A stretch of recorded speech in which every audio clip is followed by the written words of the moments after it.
Oke, ini ya buat taruna-taruni sedikit penjelasan ya untuk sketch yang Bapak berikan sama kalian tentang penjelasan teori asam basa ya. Ingat ya, untuk namanya larutan asam tun basa ya. Kalau di SMP istilah asam, ingat aja ya, berarti yang pH-nya lebih kecil daripada 7 ya. Sifatnya asam ya, rasanya asam. Sedangkan kok basa itu berarti pH-nya di atas 7 ya. Ataupun rasanya dikatakan itu pahit ya. Oke. Untuk yang di SMA ini ya, kalau kita bicara namanya teori asam, yang kita bicarakan nanti di sini adalah bukan untuk rasanya ya ataupun warnanya, tapi yang kita bicarakan di sini adalah reaksi-reaksinya ya nak ya. Oke. Di sini ada beberapa teori ya yang menunjukkan sifat asam ataupun basa suatu larutan ya. Jadi kok dikatakan namanya teori asam basa ya, berarti teori yang menjelaskan sifat-sifat suatu asam ya. Bagaimana yang dikatakan suatu asam, bagaimana dikatakan suatu basa ya. Asam ataupun istilahnya bahasa Inggrisnya acid ya. Kalau basa itu tuh base.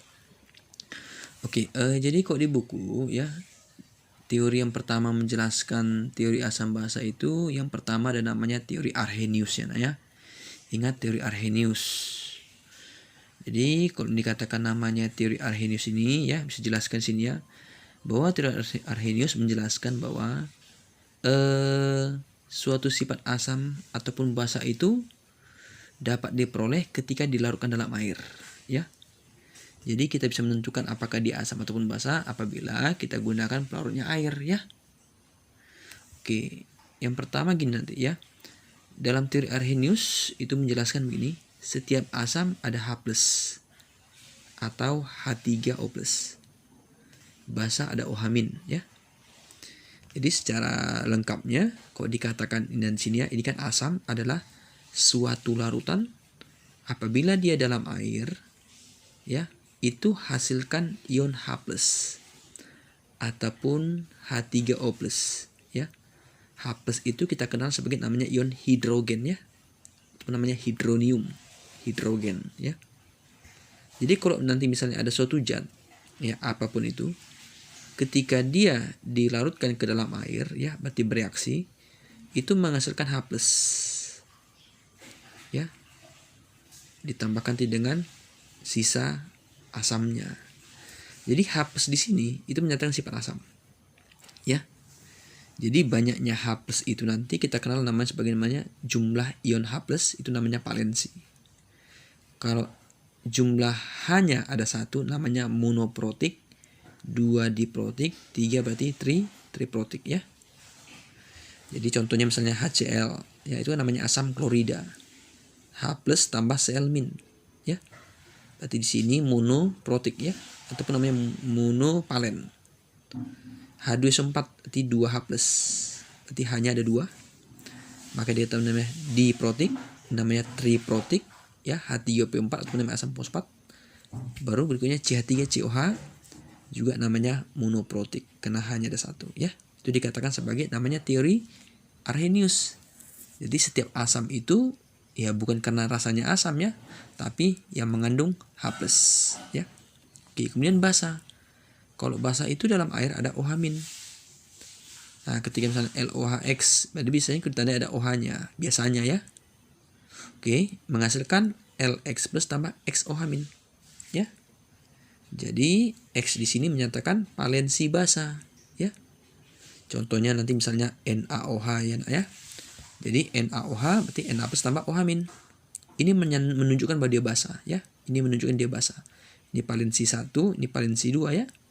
Ini berarti valensi 3 ya. Misalnya FeOH 3 kali berarti namanya valensi 3. Karena jumlah ion OH-nya ada 3 ya. Itu dia. Jadi kesimpulannya ya, setiap larutan yang hasilkan ion H+ ataupun H3O+ namanya asam. Setiap larutan yang hasilkan ion OH- namanya basa ya. Itu namanya teori Arrhenius ya, sangat sederhana. Ada H+ berarti asam, ada OH- berarti namanya basa ya. Oke, kemudian yang berikutnya ada namanya teori Bronsted-Lowry. Nah, kok di sini dia menjelaskan bahwa bagaimana sifat suatu asam kalau tidak dilakukan dalam air, ya. Ingat nak, kalau dalam teori asam basa Bronsted-Lowry, asam itu adalah zat ataupun spesies yang mendonorkan, ya.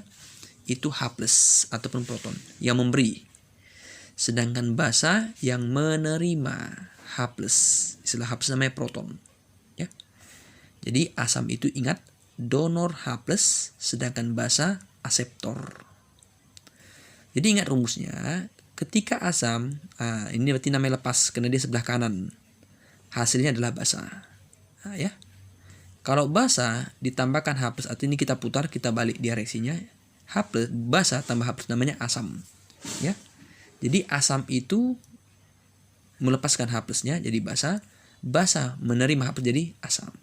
Jadi kesimpulannya, triknya ingat ya, asam itu berarti spesies yang jumlah H-nya lebih banyak. Asam ya, basa spesies yang jumlah H-nya lebih sedikit, ya. Biasanya konsepnya itu berpasangan. Namanya konjugasi. Konjugasi itu berarti pasangannya. Ya. Asam pasangannya basa, basa pasangannya asam. Contoh misalnya gini. H2CO3. Ini ya, lihat ya. Jadi setiap pasangan itu yang spesiesnya mirip. Lihat ya, H2O pasangannya H3O+. Makanya Bapak pasangkan. Jadi lihat aja jumlahannya. Ini jumlahnya 1, yang ini kan enggak ada.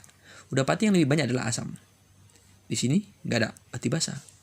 Di sini yang berpasangan tadi di sini hanya 2, di sini hanya 3. Kok 2 berarti lebih sedikit, yang 3 lebih banyak. Makanya asam ini basa. Ini namanya pasangan asam basa. Ya, berarti pasangan asam basa konjugasi adalah HCO3 dengan CO3, H2O dengan H3O+.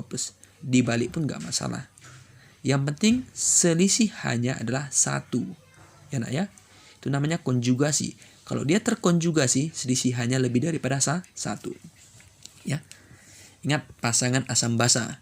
Kok dikatakan pasangan asam-asam berarti HCO3 dengan H3O+. Kalau basa dengan basa, inilah pasangannya. Ya. Oke, contoh yang kedua nak ya. NH4+ tambah H2O, ini dia. Pasangkan aja NH4 berarti mirip dengan NH3. H2O mirip dengan H3O+. Ya. Di sini hanya berapa? 4. Di sini hanya berapa? 3. Udah pasti ini asam, berarti ini basa. Itu namanya pasangan asam basa konjugasi ataupun basa asam konjugasi. Ini H2O pasangannya H3O+. Hanya 2, di sini hanya 3. Yang 3 berarti asam, yang 2 berarti basa. Ya, ingat ya, pasangannya mirip, ini berarti selisihnya adalah 1 gitu istilahnya ya. Oke, kemudian yang berikutnya di sini adalah H2OPO4 negatif ya, pasangannya kemari hasilnya. Berarti HCN pasangannya adalah CN- ya. H2PO4- pasangannya H3O+. Jadi ini kita pasangkan, yang jumlahannya lebih banyak adalah H3, lebih sedikit H2, maka ini sebagai asam, berarti ini sebagai basa, ya. HCN, ya, H di sini 1, di sini enggak ada. Berarti di sini adalah asam, berarti di sini adalah basa. Makanya pasangan asam basa bisa jadi pasangan asam-asam. Bisa jadi pasangan basa-basa. Tapi lebih cenderung namanya pasangan asam basa, ya. Jadi asam di sini ada 2, bisa sebelah kiri, sebelah kanan ya. Berarti pasangan asam basanya adalah yang sejenis, mirip dia ya, yang selisihnya adalah 1, yang juga selisihnya ada 1. Oke ya. Jadi triknya kok dalam soal yang aja, teori Bronsted-Lowry harus berpasangan. Ya, spesiesnya sejenis, berpasangan dia. Yang misalnya ini H2P4 pasangannya adalah ini. Ya. Enggak boleh H2P4 pasangannya HCN, enggak boleh karena kan dia enggak mirip. Ya. Yang kedua, pasangan spesies selisih atomnya harus 1. Misalnya HCN dengan CN-, H2 pasangan dengan H3 ya kan? Kan selisihnya 1. Itu namanya konjugasi. Kok lebih daripada 1, itu namanya terkonjugasi ya.